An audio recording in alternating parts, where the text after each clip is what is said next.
जय श्री माता जी।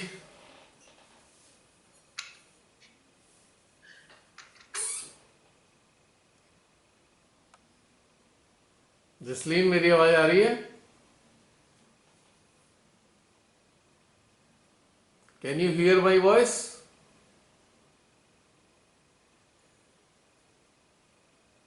Can you hear my voice? Unmute मी।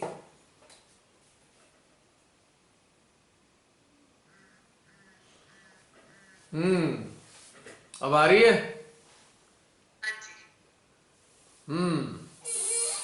महसूस किया अनबर्डन्ड?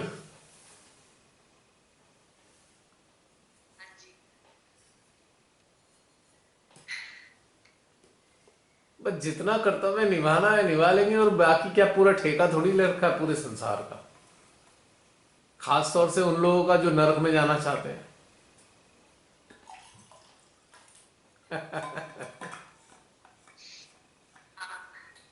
बल्कि ध्यान करते करते वो वाला घटनाक्रम याद आ रहा था। 2000 जब 19 हम लोग वहां मिले थे हरिद्वार में, उन दिनों भी यही चल रहा था सब, फरवरी के महीने में। हम्म। और तो उसके बाद भी मतलब यही वाला ही था कि अब जो होगा भाग्य है। और क्या। घटनाक्रम बता दिया। हाँ, तो देखो, याद एक आया बात वो सुनो। वाला। एक जागृत चेतना के होने के नाते हमारा कर्तव्य बनता है परमेश्वरी से कहने का। बस इसमें हमारा क्या नुकसान होने वाला है? हमारा कोई नुकसान नहीं है इसमें। जैसे हुआ ये दोपहर में ना, मतलब थोड़ी सी उलझन लग रही थी सुबह 10 से 12 के बीच में। और उसके बाद ना जैसे आपका अंदर का इंस्ट्रूमेंट तो गाइड कर रहा है आपको, पर क्योंकि हम समझ नहीं पाते तो हमें लगता है कि नहीं गलत है। जैसे कि अंदर से वो पैसिफाई कर रहा है, ठीक है जो हो रहा है ठीक है, आपको अंदर से रिलैक्स लग रहा है, पर साथ में आपका माइंड भी सक्रिय है कि ये जो हो रहा है ना ये गलत हो रहा है, हम लोग को सफर करना पड़ेगा, ये भी चल रहा है। और अंदर से वो वरी नहीं आ रही पर माइंड से आ रही थी, क्योंकि अब मैं ध्यान में उस चीज को डिफरेंशिएट कर पाई कि मेरा सिस्टम मतलब कुछ नहीं कह रहा था, वो शांत था। हम्म। पता है हमारा कर्तव्य कैसा है? हमारा काम क्या है जानते हो? जैसे अपनी फौज को, एक फौज है, वो बॉर्डर पे जाती है बॉर्डर को बचाने के लिए, खूब फायरिंग करती है, खूब फायरिंग करती है, ठीक है। फिर सीज फायर हो जाता है, थोड़े समय बाद सीज फायर हो जाता है। तो वही फौज जो है अपना आके एंटरटेनमेंट करती है कि भाई जब फाइट करने का टाइम था फाइट कर लिया, अब आनंद ले, काय को अपना रोना धाना मचा के रखें, टेंशन क्यों ले। जब फायरिंग हो रखी होती है दोनों तरफ से, तो फौज अपना कर्तव्य निभा रही होती है, फायरिंग करती है, प्रोटेक्ट करती है बॉर्डर को। और जब सीज फायर हो जाता है तो वही आमने सामने सैनिक तो होते हैं पर गोलियां नहीं चलाते, और अपने अपने क्षेत्रों में दोनों ही साइड के लोग जो है अपना एंजॉय करते हैं, क्योंकि फौज अपने आप से तो आई नहीं है। जो पॉलिटिकल लीडर्स हैं उन्होंने भेजा है फौज को। और उनसे भी बहुत अच्छा सीखने को है कि उनको पता है कि हम अगला क्षण अगला दिन जी पाएंगे नहीं जी पाएंगे, कितने दिन रह पाएंगे नहीं, ये वो एग्जैक्टली मेजरमेंट है। exactly, exactly exactly. अब उनका तो यह है कि हम पता नहीं कौन सी गोली आके लग जाएगी, अपने एंजॉय को क्यों खत्म करें। पर हमारे क्या है, हमारा कर्तव्य क्या है यहाँ पे? हमारा कर्तव्य थोड़ा डिफरेंट है कि हमारा जो मेन पर्पस है आंतरिक ग्रोथ को प्राप्त करना है, और आंतरिक ग्रोथ को प्राप्त करके हमें ऐसे लोगों की मदद करनी है जो अपनी आंतरिक ग्रोथ को प्राप्त करना चाहते हैं। तो दिस इज आवर जॉब। बस रहा सवाल फायरिंग का, तो वो तो ठीक है, जब मौका होगा आदेश होंगे तो फायरिंग भी कर देंगे जाके, और क्या है। जब अंतःकरण में चेतना आएगी, अंदर से आवाज आएगी तो अटेंशन वर्क कर देंगे। लेकिन हम जो वर्क करेंगे उससे अटैच नहीं होना है। जो भी हम कार्य करें डिटैच होकर करें तो उससे पीड़ा नहीं होती है। मिस्टेक तब हो जाती है जब हम अटैच हो जाते हैं, राइट। अब जैसे सेना है, अपने कमांडर के आदेश के बगैर शत्रु सामने भी खड़ा होगा ना, तब भी उसको मारेगी नहीं। जब कमांडर कहेगा शूट तो शूट करेंगे वो, वरना सामने दिखाई दे रहा है शत्रु, फिर भी कुछ नहीं कहने के, क्योंकि कमांड आदेश नहीं है, कमांड नहीं है हमारे पास। तो हमें कमांड कहां से मिलती है? हमारे को अपने अंदर से कमांड मिलती है, स्पॉन्टेनियसली हमें कमांड मिलती है, तो हम कार्य करते हैं। नहीं कार्य करते तो टेंशन में रहिए वगैरह, अपना मजा करें, काहे को टेंशन में पड़े। इन नरक वासियों के लिए, जो नरक में जाने को खुद तैयार बैठे हैं, इनके लिए अपना क्यों जीवन खराब करें? यानी कि यहां पे मतलब है, हमें इनसे इतना अटैच होने की क्या जरूरत है। हम इनके साथ में कितनी मुसीबतें आएंगी ये हमें पता है। हम उनके आने वाली तकलीफों से अटैच हो पा रहे हैं, लेकिन इन मूर्खों को तो पता ही नहीं जा कहां को रहे हैं।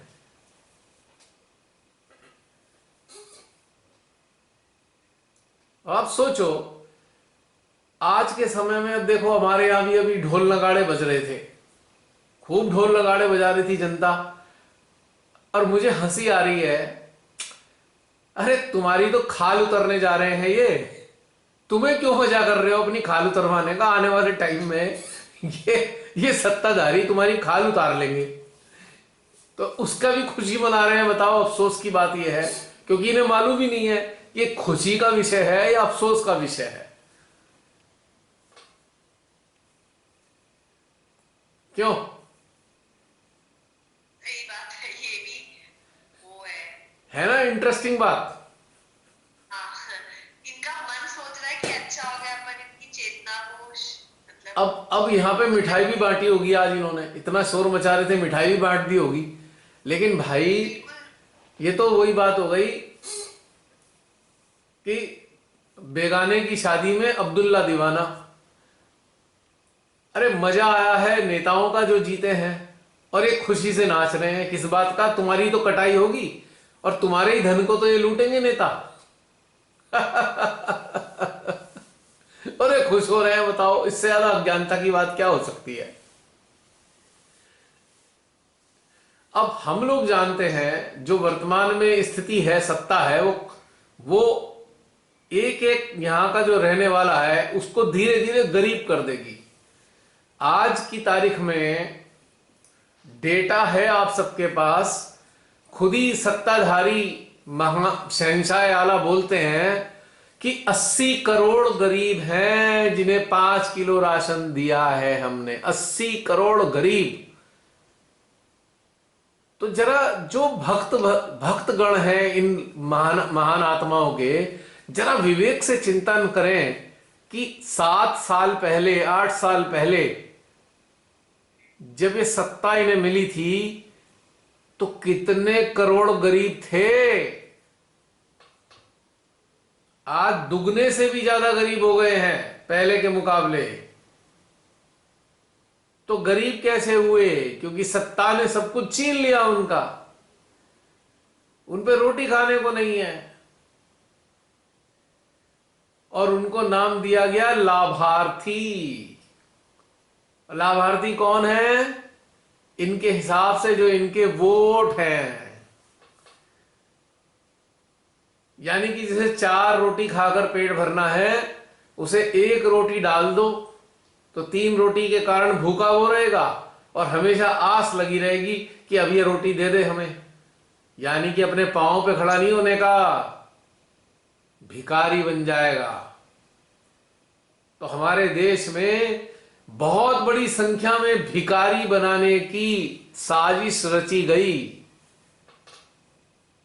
और ये भिखारी अगले 5 साल में 120 करोड़ तक पहुंच जाएंगे। किस रेशो में? जिस रेशो में 8 साल में हुए हैं, दुगने से भी ज्यादा, उस अनुपात में ये 5 साल बाद 120 करोड़ भिखारी होंगे इस टाइप के, जो बस सरकार के ऊपर रोटी की आशा में बैठे होंगे। सरकार रोजगार नहीं देगी, या इस देश को इतना बर्बाद कर देगी कि रोजगार रहेगा नहीं यहां पे, बस ये केवल बंधुआ मजदूर होंगे जो सरकार के रहमो करम पर ही जिएंगे। और यही हाल चाइना का है, यही हाल रसिया का है।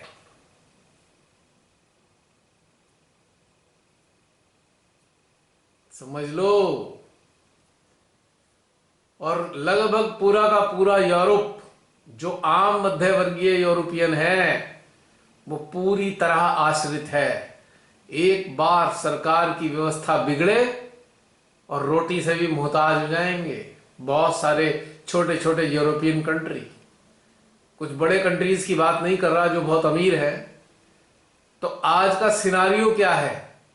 अफसोस की बात यह है कि आज लगभग सब देशों की सत्ता पर राक्षस काबिज हैं। इनका एक ही उद्देश्य है, राज करना, जिसका नाम है न्यू वर्ल्ड ऑर्डर। आप सब ने सुना होगा।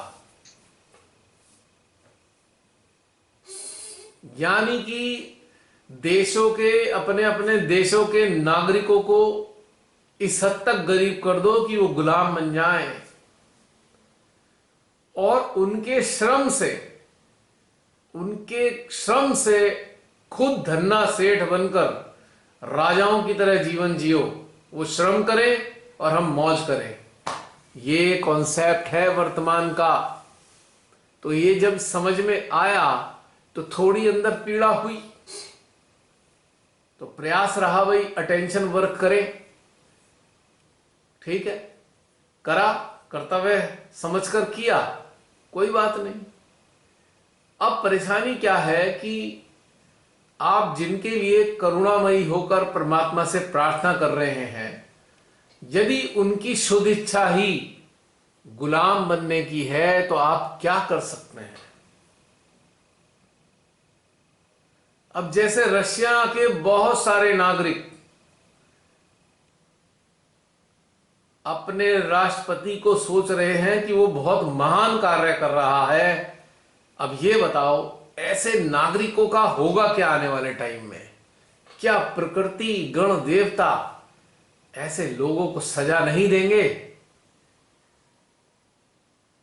क्या ऐसे लोग अपनी मूर्खताओं के कारण जो पैशाचिक प्रवृत्ति के लोगों की सहायता नहीं कर रहे, अप्रत्यक्ष रूप में उनकी मदद ही कर रहे हैं ना? हमारे देश में भी जो अंधभक्त हैं वो भी तो यही कार्य कर रहे हैं कि जो सरकार देश को बर्बाद कर रही है उसी का तो अज्ञानता के कारण सहयोग कर रहे हैं।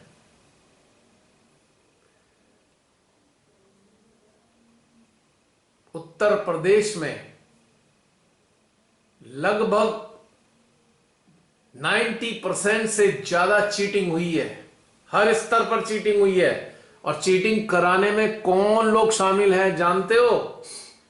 पूरा का पूरा प्रशासनिक सिस्टम चीटिंग में सहयोगी है। चुनाव आयोग, हर शहर का प्रशासन। तो इसका मतलब क्या? अब ये जो प्रशासनिक अधिकारी सहयोग कर रहे हैं आज ऐसे लोगों का जो देश को नोच रहे हैं हर स्तर पर, तो क्या तुम कल्पना करती हो कि जब प्रकृति की इन पर गाज गिरेगी, देवताओं की नाराजगी की गाज गिरेंगी, तो इनके परिवारों को सजा मिलेगी, इनको भी मिलेगी, इनके परिवारों को भी सजा मिलेगी। और जब परिवारों को सजा मिल रही होगी तो हम जैसे लोग ही इनके लिए प्रार्थनाएं कर रहे होंगे। पर क्या वो अपने ऐसे सदस्यों के कार्यों के प्रति जागरूक नहीं है जो बेईमानी कराने में सहयोग कर रहे हैं। यकीनन जरूर होंगे सहयोग करने वाले, चाहे वो कायर बन के सहयोग कर रहे हो, चाहे लालच के कारण सहयोग कर रहे हो, गाज तो गिरेगी ही गिरेगी। क्या ये जो व्यक्तिवादी लोग हैं, जो किसी एक वर्ग या विचारधारा का अंधानुकरण करते हैं, क्या इनको नहीं पता कि बेईमानी बड़े स्तर पे हुई है? ये सब जानते हैं कि बेईमानी हुई है, तो क्या ये बच जाएंगे प्रकृति की गाज से, देवी देवताओं के क्रोध से बच जाएंगे? नहीं बचेंगे। और इनके घर के लोग भी पीड़ित होंगे, बच्चे पीड़ित होंगे इनके। अब हमारी आंखों के सामने जब बहुत बड़ा कोई ऐसा कांड होगा और छोटे छोटे बच्चे भी इसका शिकार होंगे, तो हमारे को तो भीतर में करुणा महसूस होगी, पर वो बच्चे इन्हीं के कृत्यों का परिणाम भोग रहे होंगे।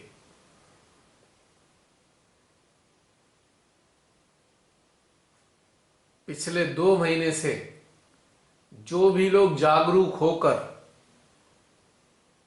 चुनावी रैलियों को देख रहे थे, वो सब जानते हैं कि सत्ताधारी जो नेता हैं उनकी रैलियों में लोग नहीं आए, उनका बहिष्कार किया, उन्हें अपने क्षेत्रों से मार मार कर भगाया है। और आश्चर्य की बात देखिए, एक तरफा जीत।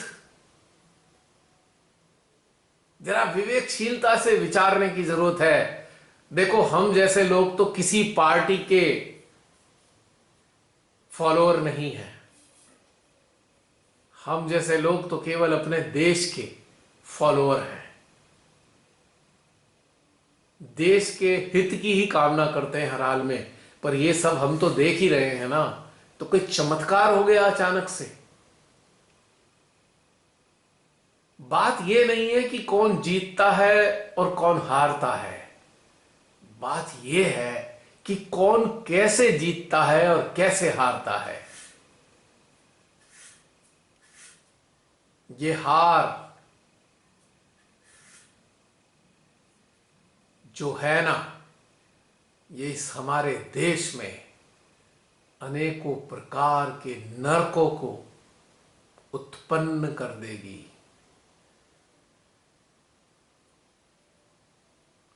आज से काउंटडाउन शुरू हो गया। अभी तक तो अप्रत्यक्ष तानाशाही थी, अब ये तानाशाही प्रत्यक्ष दिखने लगेगी और गुलामी की शुरुआत आज से हो गई है। मेरी बात अच्छे से नोट कर लेना। धीरे धीरे जो भी कुछ भारत की जनता के पास है खींच लिया जाएगा, छीन लिया जाएगा, अनेकों नियम कानून बना बनाकर। इसका एक सिंपल सा प्रमाण आप सबके सामने है। छूटा आदेश एनजीटी के नाम पर 10 और 15 साल पुरानी गाड़ियों को स्क्रैप करने की साजिश, जिसमें हमारे देश की सत्ता और अधिकतर विपक्ष के लोग शामिल हैं। एक डॉक्टर की गाड़ी है, 10 साल में 20,000 किलोमीटर भी नहीं चलती, उसको इसलिए काट दो कि वो 10 साल पुरानी हो गई। और कितनी अविवेकशीलता है, कितने गलत नियम हैं।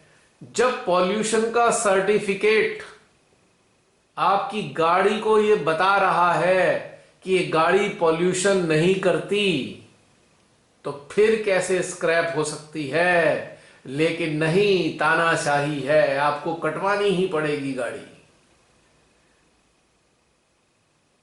आप एक 10 लाख की गाड़ी खरीदते हैं तो लगभग 4 लाख रुपए से ऊपर का धन आपका सरकार ले लेती है। खरीदने पर, जब आप नेशनल हाईवे पर गाड़ी लेके जाते हैं तो 1.5 रुपए किलोमीटर के करीब नेशनल हाईवे का खर्चा आता है, और जब आप एक्सप्रेस वे पे जाते हैं तो लगभग 2.5 रुपए किलोमीटर का आप टैक्स देते हैं। और जब आप पेट्रोल डीजल डलवाते हैं तो कम से कम 30-40% डीजल पेट्रोल का टैक्स देते हैं। तो जनता का पैसा कितनी बुरी तरीके से लूटा जा रहा है, इसकी कल्पना कर सकता है कोई?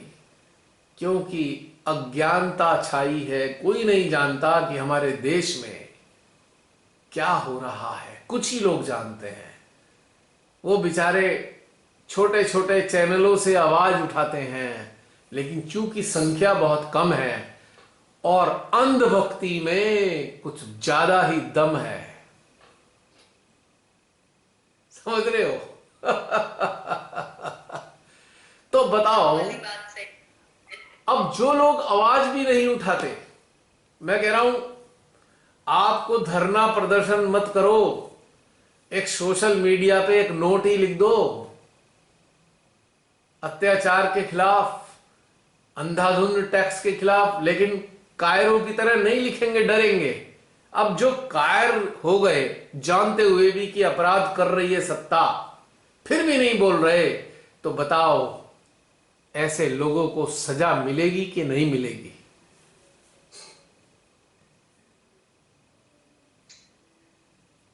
भाई आप प्रार्थना ही कर दो, सोशल मीडिया पे एक प्रार्थना लिख दो, हे प्रभु इस सत्ता से बचा लो।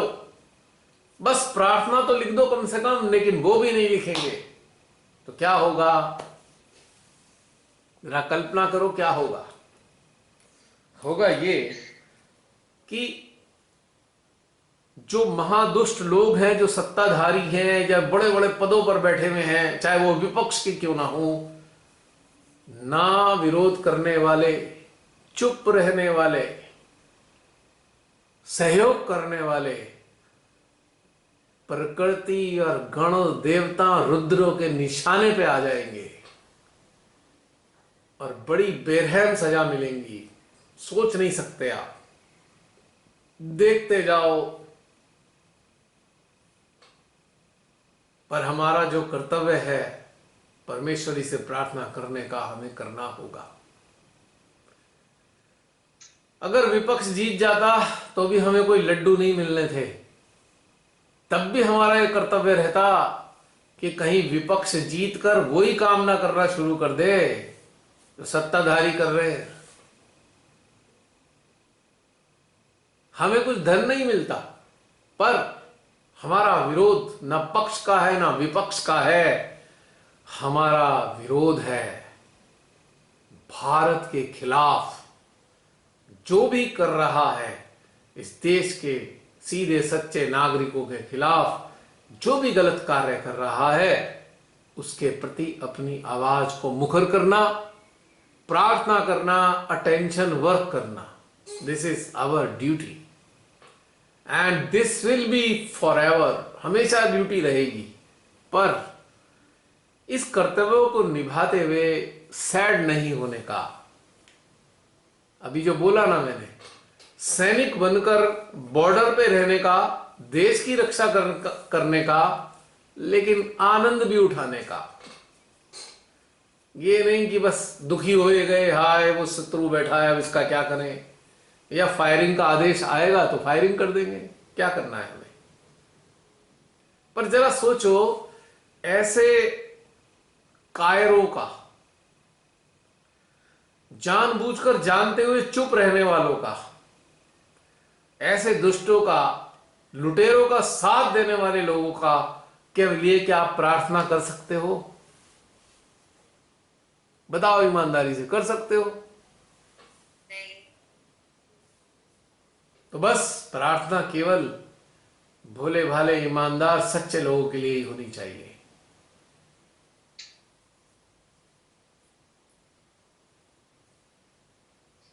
क्योंकि हमारे अंदर विवेकशीलता का होना बहुत आवश्यक है। हम संभाव नहीं रख सकते, और हम संभाव रखते परमेश्वरी से ऐसे निम्न स्तर के लोगों के कल्याण की कामना नहीं कर सकते जो इस पवित्र देश को बर्बाद करने में सहयोग कर रहे हैं। उनके कल्याण की कभी कामना नहीं कर सकते हम। यदि हम करेंगे तो हम दैवी शक्तियों के दोषी साबित होंगे। ये तो बिल्कुल ऐसे ही हो गया, एक लुटेरे को बचाने के लिए हम परमेश्वरी से प्रार्थना करें हैं, हे मां इस लुटेरे को बचा लो मानवता की खातिर। तो क्या ये वैलिड होगा? ये प्रार्थना वैलिड होगी?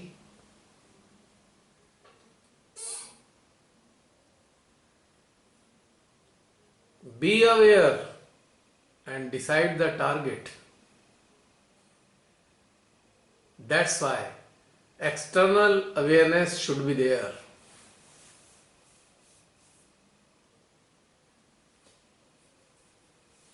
और दूसरा, जहां पर हमारे देश के जिस हिस्से में कोई सत्ता ऐसी है जो कल्याण का कार्य कर रही है, तो उसे बदलने की जरूरत ही नहीं, और जो बर्बाद कर रही है तो उसके लिए तो बदलाव आवश्यक है। वर्तमान सत्ता ने भी तो बड़े सपने दिखा दिखाकर लोगों को भ्रमित करके आए थे कि हम ये कर देंगे वो कर देंगे। क्या किया? विकास दिखाया था, विकास के बारे में विज्ञापन किया था। किया क्या? हिंदू, मुस्लिम, जिन्ना, दंगा, इसके अलावा कुछ बात करी?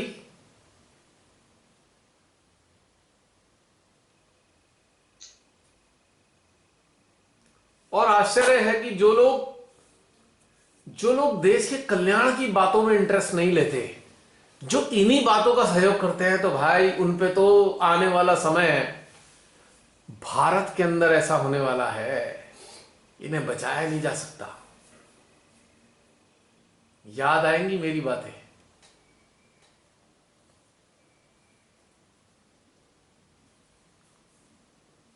तो इसलिए उदास होने की जरूरत नहीं, दुखी होने की बिल्कुल जरूरत नहीं। हमारा कुछ ये छीन नहीं सकते।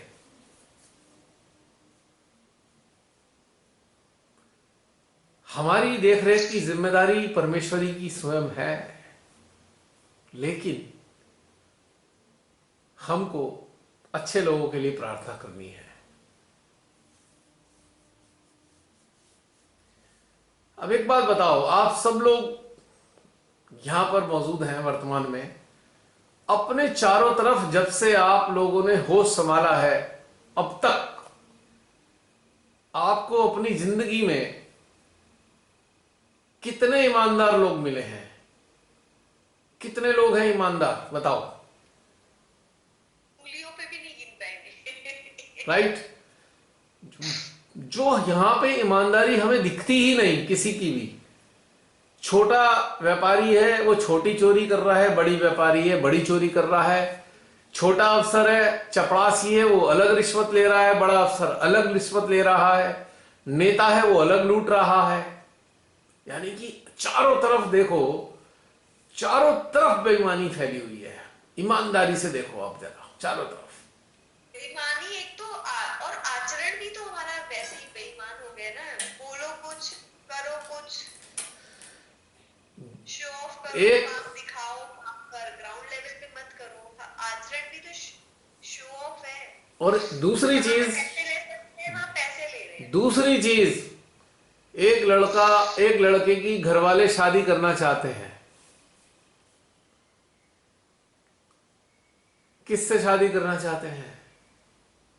कि ऐसी लड़की हो जिसके साथ बहुत सारा दहेज आ जाए। एक लड़की वाला ऐसे लड़के को ढूंढ रहा है जो सरकारी तो हो पर वो रिश्वत भी लेता हो, ऊपर की कमाई भी हो। ये लड़की वाले देखते हैं लड़कों को कि ऊपर की कमाई कितनी है। Can you imagine what I am saying?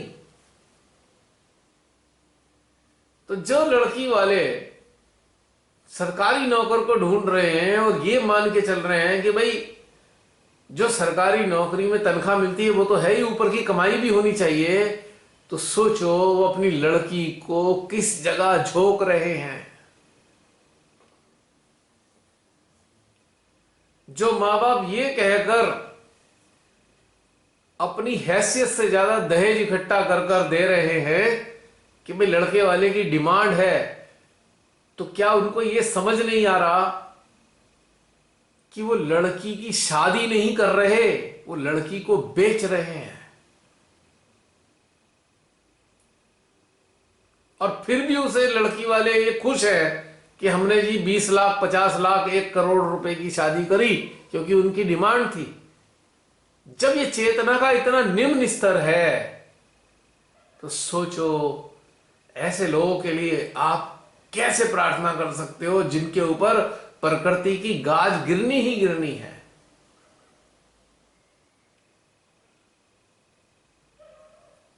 ये बहुत सारी चीजें हैं जो समझ में नहीं आती शुरू में, और ये कुछ लगती नहीं है, अरे नहीं नहीं समाज में चलता है, इसीलिए गाज गिरती बड़ा है। नॉर्मल है, आपको गड़बड़ लगेगी पर ऐसे लगेगा अरे ये तो होता ही है, ये तो ऑब्वियस है, ऐसे लगेगा कि आप ही कहीं से आए हो। 1 सेकेंड होल्ड करना।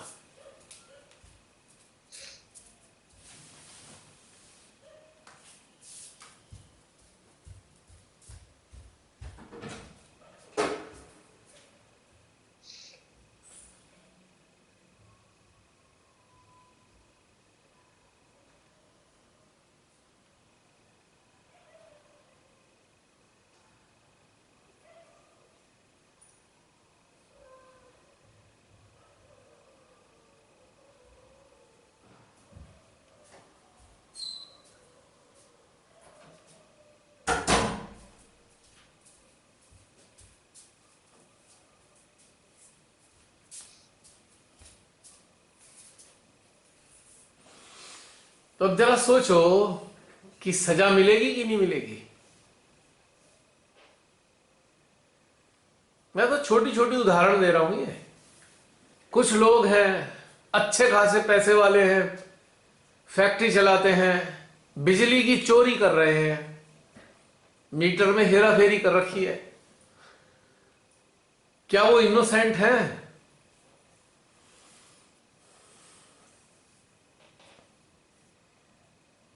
क्या हम ये कह सकते हैं नहीं नहीं ये सब ठीक है यार, ये करना ही पड़ता है, रेट बहुत कम है, मार्केट में कंपटीशन है, तो हम चोरी करके अपना घाटा कवर करते हैं, क्या सजा नहीं मिलेगी?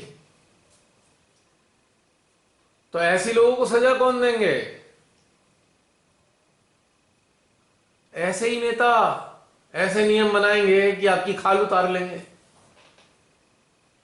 जितने बेईमान हैं, जो आम जनसाधारण में बेईमान लोग हैं, उनकी सजा कौन देता है उनको?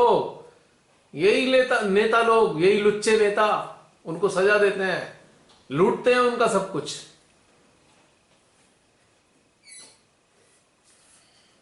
तो प्रकृति ने व्यवस्था कर रखी है। अब ऐसे लोगों को शरीफ आदमी तो सजा नहीं देगा, जो इनके भी डैडी होंगे वही तो सजा देंगे इन्हें।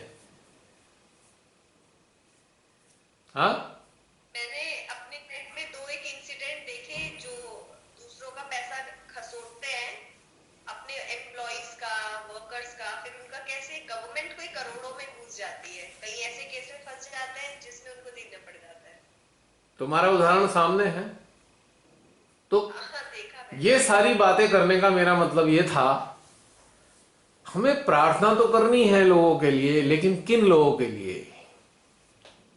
जो जागरूक हैं, चाहे एनलाइटेंड ना हो, जो समाज में गलत काम कर रहे हैं उनके प्रति आवाज उठाते हैं, बिना किसी स्वार्थ के अपने देश से अगाध प्रेम करते हैं, अपने देश के कल्याण के लिए रात दिन चिंता करते हैं, उन लोगों के लिए प्रार्थना करनी है। जो इस विश्व को बर्बाद होने से बचाना चाहते हैं, जो वैश्विक षड्यंत्रों को एक्सपोज करने के लिए रात दिन कर देते हैं, अपनी मृत्यु की चिंता भी नहीं करते, अपने जेल में जाने की भी चिंता नहीं करते, हमें उनके लिए प्रार्थना करनी है। सबके लिए नहीं, ये तो सारे जितने मैंने अभी कैटेगरी बताई ये सब नरक में जाने वाले हैं।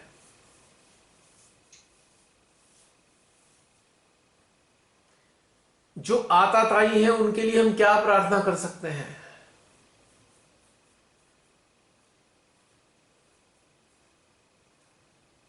अब जिसे लगता है इस जन्म में तो भाई बहुत बढ़िया आदमी है ना, इसको सजा कैसे मिली, तो पिछले जन्म जन्म में कुछ करके आया होगा निश्चित रूप से।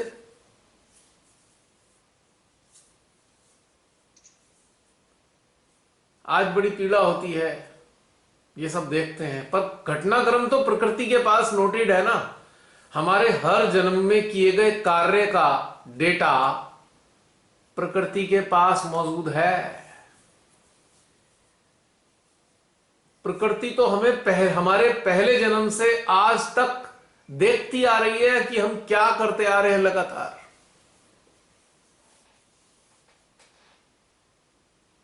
वो ईमानदार लोगों को भी देखती आ रही है कि ये ईमानदार लोग हर बार जन्म ले लेके आ रहे हैं, ये ईमानदार लोग हर बार सच्चाई के लिए संघर्ष करते हैं, वो ये भी नोट करती आ रही है।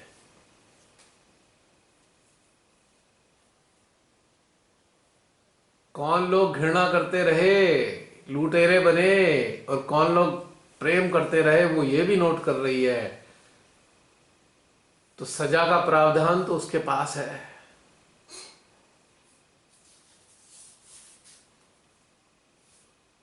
इसलिए थोड़ा सा हमारी प्रार्थना के अंदर ये परिवर्तन होना चाहिए।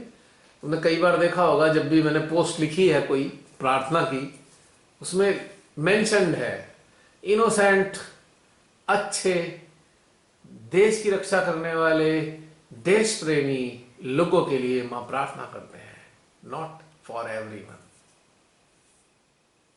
प्रेम और सौहार्द बनाए रखे। आपके ये सब वर्ड्स रहते हैं जो प्रेम और सौहार्द बनाए आते हैं। बिल्कुल। लेकिन जो भी हमारे देश में जो भी लोग ऐसे सत्ताधारियों के द्वारा सजा पाते हैं, वो मैक्सिमम वही लोग होते हैं जो कहीं ना कहीं बेईमान रहे हैं, कहीं ना कहीं बेईमानी की है उन्होंने।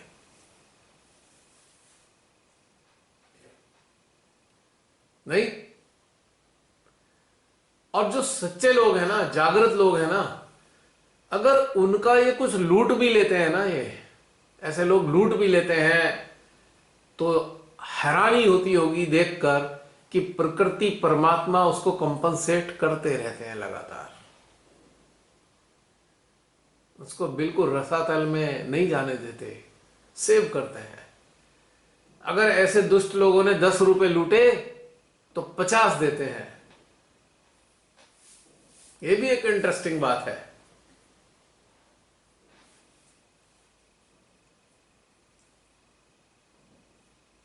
तो ये वाली बात बहुत इंपॉर्टेंट है समझने के लिए।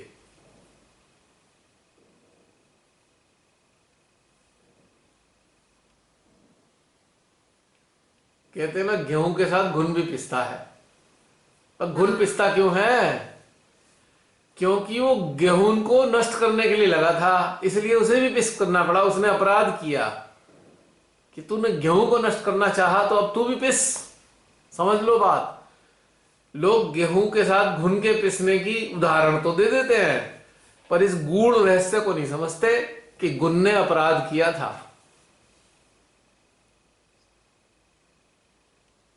भाई, गेहूं को क्यों खाने आया? अनऑथेंटिकेटेड अप्रोच क्यों रखी? गेहूं को नष्ट करने का भाव क्यों रखा? अब तू भी पिस। यही हाल ऐसे लोगों का होने जा रहा है इस देश में, विश्व में। देखना, आराम से देखते रहिए न्यू वर्ल्ड ऑर्डर।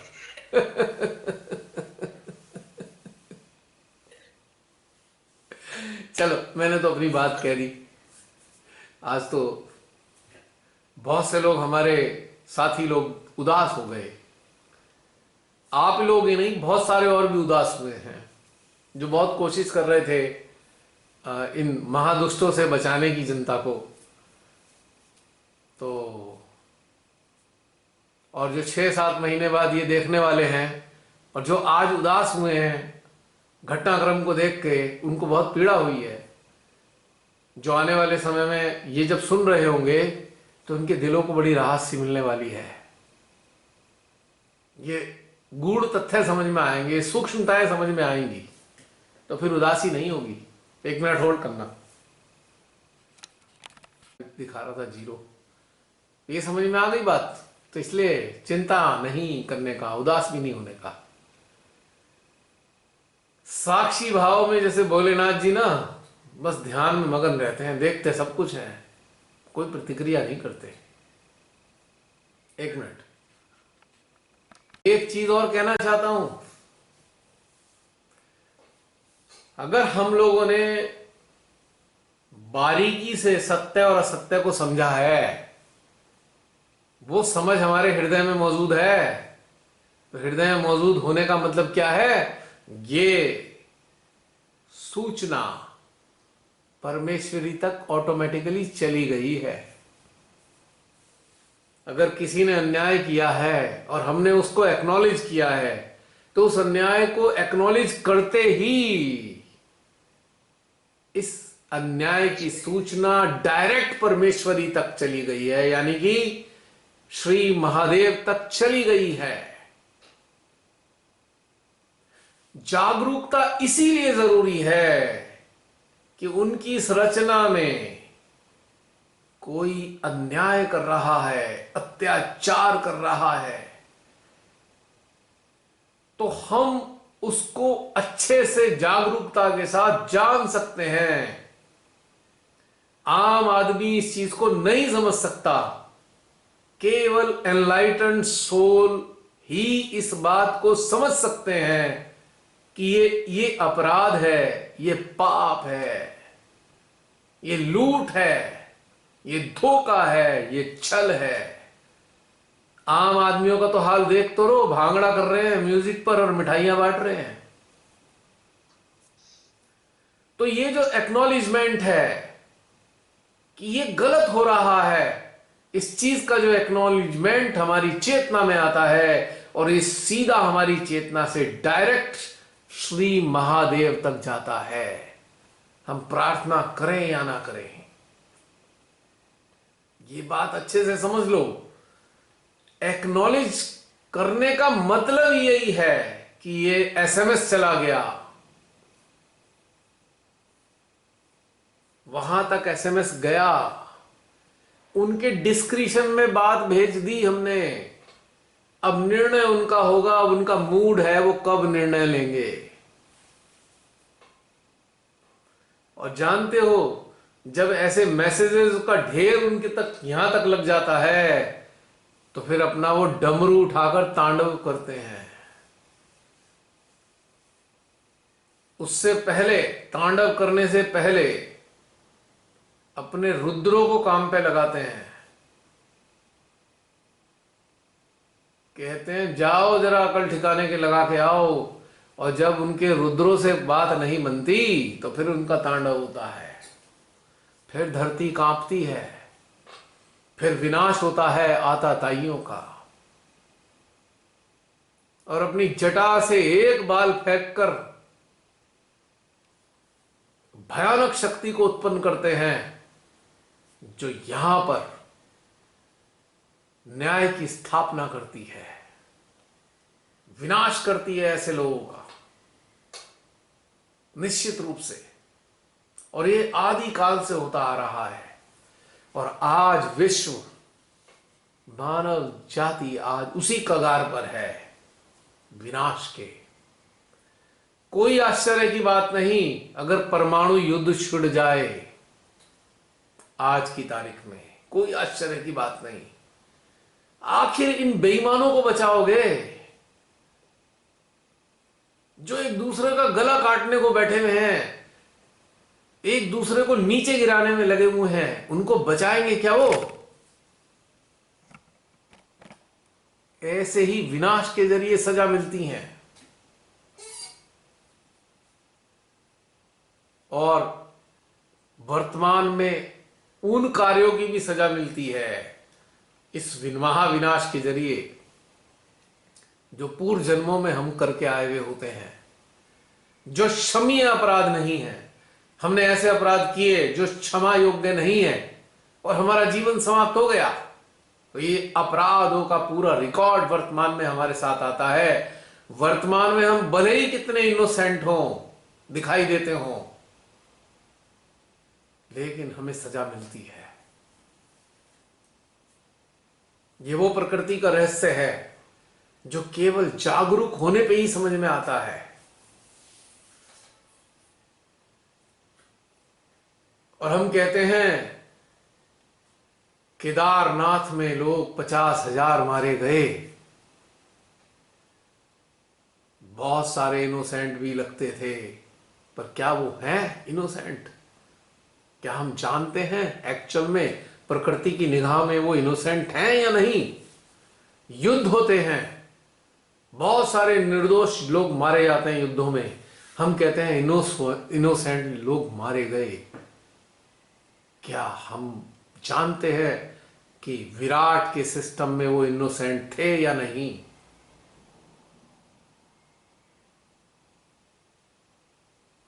और जो एलिमिनेशन प्रोसेस है, अगर 5 एलिमेंट्स के जरिए एलिमिनेशन प्रोसेस हो रहा है, तो कहीं ना कहीं परमपिता परमेश्वर की करुणा का परिणाम है कि हम अज्ञानता में कुछ ऐसे काम और ना कर दें जिससे हमारी जीवात्मा को आने वाले समय में और ज्यादा कष्ट उठाने पड़े।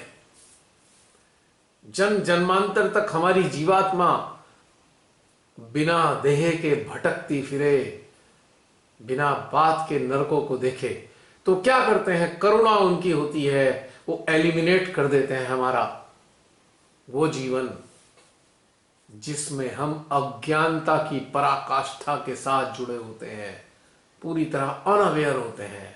उसे एक्सटिंक्ट कर दिया जाता है उस जीवन को, क्योंकि वो भी उनका एक प्रेम होता है।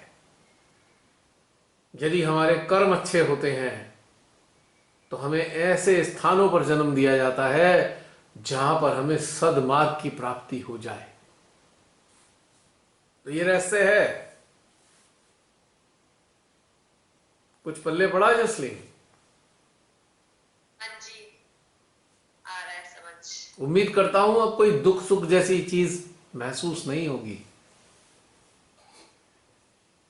हाँ जी। अब हम कहेंगे, मैं क्षमा चाह रहा हूं जो मैं बोलने जा रहा हूं, कहेंगे छोटे सा बच्चा बेचारा मारा गया, उसका क्या दोष था? कहते हैं ना हम सभी, हम कहते हैं, हम प्रार्थना भी उस बच्चे के लिए करते हैं क्योंकि हम क्रूर नहीं हैं। हम इन तथ्यों को जानने के बावजूद भी कि पूर्व जन्म के घटनाक्रमों का परिणाम है ये, फिर भी हम क्रूर नहीं है। हमारे अंदर करुणा है, प्रेम है, वात्सल्य है बच्चों के लिए, बड़ों के लिए, इनोसेंट लोगों के लिए जो वर्तमान जीवन में इनोसेंट हैं, पर वास्तव में घटनाक्रम कुछ और हो रहा होता है। एक छोटे से बच्चे का जन्म होता है, शारीरिक कुछ कमी होती है, 2 महीने तक उसे इंजेक्शन डेली 5-5 लगते हैं। बच्चे को इतनी पीड़ा होती है, इतनी पीड़ा होती है, उसने तो कोई बुरा काम ही नहीं किया, अभी तो उसका जन्म हुआ है, फिर वो क्यों कष्ट उठा रहा है? इससे प्रमाणित होता है कि पूर्व जीवन में या पूर्व जीवनों में कुछ ऐसे कार्य जरूर हुए हैं उससे, जिसके परिणाम स्वरूप उसको बर्थ के साथ ही कष्ट उठाने पड़ रहे हैं।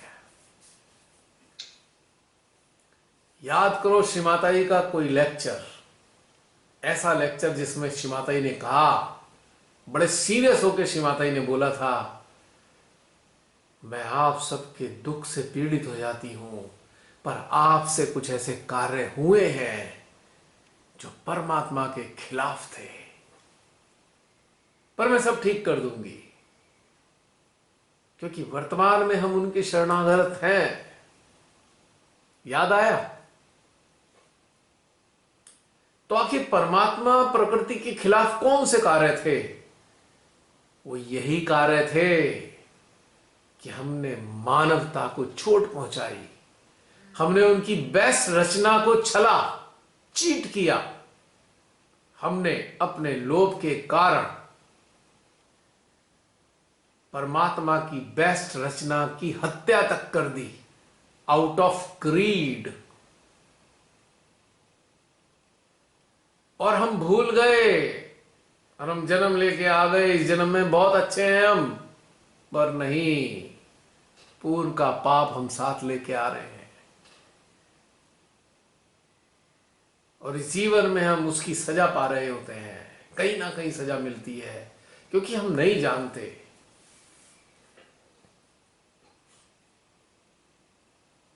अभी सवाल उठेगा कि बहुत अच्छे स्तर के लोग भी सजा तकलीफ उठाते हैं भाई, और ऐसे उम्मीद को, ऐसे लोगों को देखकर लगता ही नहीं कि पूर्व जन्मों में भी उन्होंने कुछ किया होगा, क्योंकि उनके भाव भंगिमाएं विचार ऐसे हैं। बचपन से ही बहुत ईमानदार हैं, बचपन से ही। अगर पूर्व जन्म में बेईमान हुए होते तो बेईमानी का अंश वर्तमान में भी दिखाई देता, तो आखिर उनको क्यों कष्ट होता है? जानते हो वो लोग कौन है? वो ऐसे लोग भी हैं जिन्होंने कभी कोई कष्ट वाला काम नहीं किया है, किसी को तकलीफ नहीं दी, लेकिन वो ऐसी चेतनाएं हैं जो लोगों के कष्ट हरने के लिए जन्म लेते हैं और उन कष्टों को अपने ऊपर लेते हैं अपनी इच्छा से, ताकि उनका कल्याण हो सके। वो लोग होते हैं जो लोगों को प्रकाश फैलाते हैं, लोगों के लिए प्रकाशित करने के लिए जन्म लेते हैं। जैसे हमारे संत, हमारे सद्गुरु, ऋषि मुनि, जिन्होंने केवल मानव के कल्याण के लिए ही जन्म लिया है, वो उनकी चेतनाएं होती हैं जो पूर्व जीवन से जन्म ले लेकर वर्तमान में गृहस्थों के रूप में जन्म लेती हैं। सिंस बर्थ वो ईमानदार होते हैं, सिंस बर्थ उन्होंने किसी को कष्ट नहीं दिया होता, सिंस बर्थ उन्होंने सबसे प्रेम किया होता है। उनको इसीलिए कष्ट होता है क्योंकि वो कष्ट लेते हैं।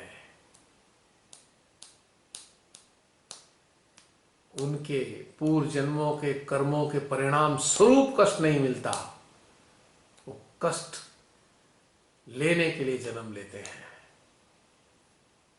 अवतार भी ऐसे ही होते हैं, मानव देह में आते हैं और अनेकों लोगों के कष्ट वो लेते हैं, अपने ऊपर कल्याण करते हैं।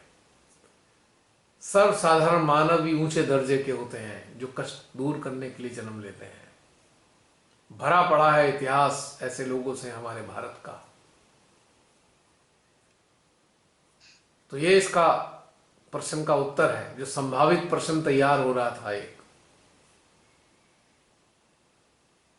अब गुरु गोविंद सिंह जी ने क्या कष्ट दिया होगा किसी को पूर्व जन्म में? अर्जुन देव जी ने क्या जन्म कष्ट दिया होगा किसी को? वो तो लोगों की मदद करने के लिए कष्ट उठाए उन्होंने अपनी इच्छा से, ना भी उठाते कौन उन्हें कष्ट में डाल सकता था। जिस काल में वो ऐसा कार्य कर रहे थे तो वो एक आम साधारण मानव ही दिखाई देते होंगे ना। 400-500 साल बाद लोगों ने उनके कार्यों के महत्व को जाना और वो जान पाए कि इतने ऊंचे दर्जे के संत थे वो। गई? हाँ, और मेरे अंदर यही चल रहा था और काल में, मतलब यही चल रहा है। जैसे कभी मुगल आए, कभी ब्रिटिशर्स आए, कभी टर्क्स आए और पूरा हिंदुस्तान पे उन्होंने राज किया, यही चल ही रहा था। ये सारे लुटेरे क्यों आए? क्योंकि हमारे देश के बहुत से राजा भ्रष्ट थे, लोभी थे, अय्याश थे। बहुत से राजा, उनको गुलाम बनाया उन्होंने पहले, उनको लोभ से उनको पकड़ा है। सेल्फिश भी थे ना, बस अपने में मुग्ध थे वो, एग्जैक्टली, अपने अय्याशियों अब देखो कोई कहे भाई उसने अपराध नहीं किया, पर जो सेल्फिश है वो भी तो अपराधी है। हाँ, राजा एक सेल्फिश नहीं हो सकता, वो अपराध है। अपराध है ना, तो उनको सजा कौन देगा? आक्रमणकारी बाहर से लुटेरे आएंगे, वो उन्हें सजा देंगे। उनमें कुछ ऐसे भी राजा थे जो वाकई उनके अंदर ये सच्चाई थी, उन्होंने संघर्ष भी किया, उन्होंने जीता युद्ध, उन्होंने स्थापना की अच्छे राज्य की। बहुत सारी चीजें ऐसी। अब छोटी छोटी बातों में हम अपना एक तर्क निकालना शुरू करें तो हम इन तथ्यों को तर्कों से नहीं समझ सकते। ये खाली छोटे छोटे उदाहरण है उस चीज को समझाने के लिए जो विराट की व्यवस्था है। विराट की व्यवस्था